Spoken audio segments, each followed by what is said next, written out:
10वें global literary festival में लेखकों ने स्टूडेंट्स को लिखने के लिए किया प्रोत्साहित। उत्तर भारत की फिल्म सिटी के नाम से मशहूर नोएडा स्थित मारवा स्टूडियो में 3 दिवसीय 10वें ग्लोबल लिटरेरी फेस्टिवल नोएडा 2024 के दूसरे दिन के पहले सत्र में लेखकों को किन चुनौतियों का सामना करना पड़ता है और वे उनका समाधान कैसे कर सकते हैं, इस विषय पर परिचर्चा की गई।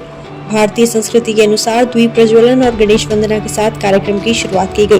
कार्यक्रम में देश विदेश से अतिथिगण ने अपनी उपस्थिति दर्ज कराई। इसमें doctor Sandeep Marwah, festival president and chancellor AAFT university of media and arts, Lucien Dila, ambassador of Chad, Tanvi Duggal, cultural attache, embassy of Ireland, professor doctor Sujata Sharma, लेखिका, Sunil Salgia, script writer and लेखक, Pankaj Parashar, film director, Sudesh Verma, journalist और लेखक, डॉक्टर प्रताप सहगल, प्रसिद्ध नाटककार, professor doctor Umapati Dixit, head of the department, central institute of Hindi, ministry of education, Sushil Bharti, festival director मौजूद रहे। कार्यक्रम में बुके भेंट कर अतिथिगण का स्वागत किया गया। Doctor Sandeep Marwah, festival president and chancellor of university of media and arts, ने सभी लोगों का शुक्रिया किया और कहा, लिखना बहुत जरूरी है। आप जितना ज्यादा लिखेंगे उतना ज्यादा आपका ज्ञान बढ़ेगा। लिखने से चीजें याद रहती हैं, इसलिए लिखना शुरू कीजिए। वहाँ मौजूद अतिथिगण ने भी साहित्य पर अपने विचारों को साझा किया और स्टूडेंट्स को लिखने के लिए मोटिवेट किया। बता दें कि कार्यक्रम में दीनदयाल उपाध्याय फोरम अतिथिगण द्वारा पोस्टर लॉन्च किया गया। साथ ही सुनील सालगिया द्वारा लिखी किताब once upon a time in Bollywood का विमोचन किया गया और जयप्रकाश अग्रवाल द्वारा लिखी किताब हमारी जीवन यात्रा का विमोचन भी किया गया। इसी दौरान Indo Chad film and cultural forum का पोस्टर भी लॉन्च किया गया। इसी दौरान कार्यक्रम में आए अतिथियों को उनके देश के कुजीन भी चखाए गए। कार्यक्रम के दूसरे हॉल में art school of still photography students द्वारा फोटोग्राफी एग्जीबिशन का उद्घाटन अतिथिगण द्वारा किया गया, जिसमें स्टूडेंट्स की क्रिएटिविटी और उनके कामों से सभी गेस्ट बहुत प्रभावित हुए और खूब प्रशंसा की।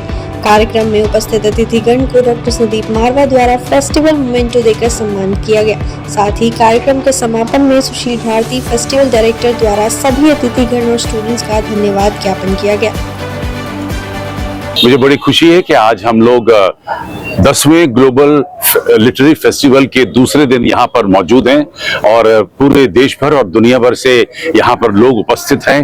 तांता लगा हुआ है, बड़ा खूबसूरत माहौल बना हुआ है और मुझे खुशी है कि जो अभी कार्यक्रम हम लोगों ने खत्म किया है उसके अंदर देश भर के नामी गरामी चर्चित राइटर्स, ऑथर्स यहाँ पर पहुंचे हुए हैं और हम लोगों ने बहुत खूबसूरत तरीके से एक बहस रखी जिसके अंदर हम लोग ये चर्चा कर रहे थे कि कौन सी ऐसी मुसीबतें हैं, कौन सी ऐसी हालात हैं जो राइटर को अच्छा लिखने से रोकते हैं और बहुत अच्छी चीजें उभर के ऊपर आई।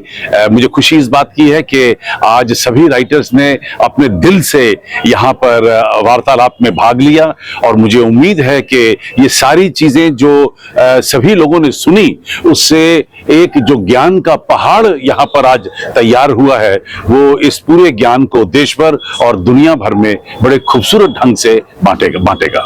I am Professor Sujata Sharma. I'm a professor at the Department of Biophysics, AIIMS, New Delhi, and I'm really honored to be invited over here as a panelist. And we were supposed to discuss on this topic, that is, what kind of obstacles do writers face and how to overcome them. So it was a very, very productive and exciting kind of a discussion that we had, and we interacted with students also. So it was just wonderful, and I wish to thank Mr. Marwa for inviting me over here. It was a great opportunity. Thank you so much. बहुत खुशी की बात है कि संदीप मारवादी के संरक्षण में इतना अच्छा लिटरेरी फेस्टिवल रेगुलरली ऑर्गेनाइज हो रहा है, न केवल साहित्य के लिए, हमारे पूरे समाज के लिए ये बहुत ज़रूरी चीज़ है। एक नई चेतना देता है, नया सोच देता है और खास करके आप जैसे विद्यार्थियों के लिए एक नई ऊर्जा पैदा करता है और खुशी की बात है कि ये बहुत सालों से चला आ रहा है, आगे भी चलता रहे। मुझे बहुत खुशी हुई, मुझे एक मौका मिला यहाँ कर आप लोगों के साथ बातचीत करने का, अपने एक्सपीरियंस को as an author, as a journalist share करने का, and I am very happy about it. आपका यह 10वां वैश्विक साहित्यिक सम्मेलन है और मुझे यहाँ पर इसका हिस्सा बन करके बहुत अच्छा लगा। साहित्य की जो परिकल्पना मस्तिष्क में होती है और जब हम लोग किसी भी कार्यक्रम में पहुंचते हैं तो सर्वप्रथम किस तरीके से उसका नियोजन किया गया है, कितना बढ़िया तरीके से यहाँ के विद्यार्थी लगे हुए हैं और पूरा परिदृश्य यहाँ बहुत लुभावना है और मैं बहुत ही प्रशंसित वाक्यांशों से इसकी भूरी भूरी प्रशंसा करता हूँ। यह महोत्सव अपने आप में पूर्णतः सफल है।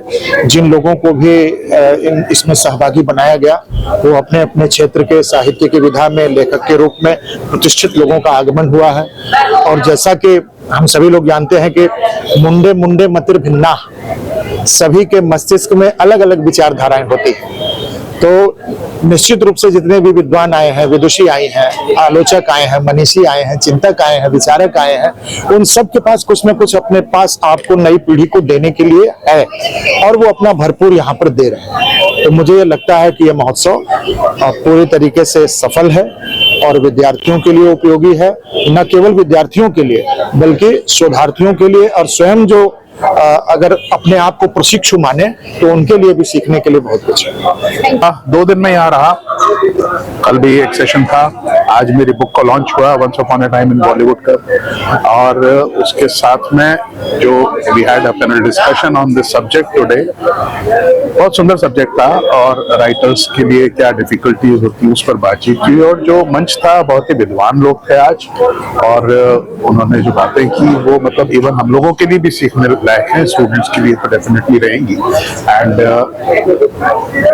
It's been a great feeling. यहाँ मैं आज आया और 2 दिन से मैं यहाँ हूँ और सच कहें तो जाने का मन नहीं करता। इतने अच्छे स्टूडेंट्स, इतने अच्छा यहाँ का मैनेजमेंट और जिस तरह का यहाँ पे वातावरण है, आई थिंक ये बहुत कम जगह देखने को मिलता है। I just love this place. जो बर्डिंग राइटर है उनके लिए क्या मैसेज देना चाहेंगे आप, वो कैसे की शुरुआत करेंगे? मैंने जैसे आज अपने इसमें प्रोग्राम में भी जो बात कही मैंने कि राइटिंग के लिए सबसे ज्यादा इम्पोर्टेंट चीज है पढ़ना, रोज पढ़ना, जो मन करे वो पढ़े, अच्छा सब्जेक्ट्स पढ़ने की कोशिश करें लेकिन फिर भी जो मन करे वो पढ़े जरूर डेली और लिखें जरूर डेली।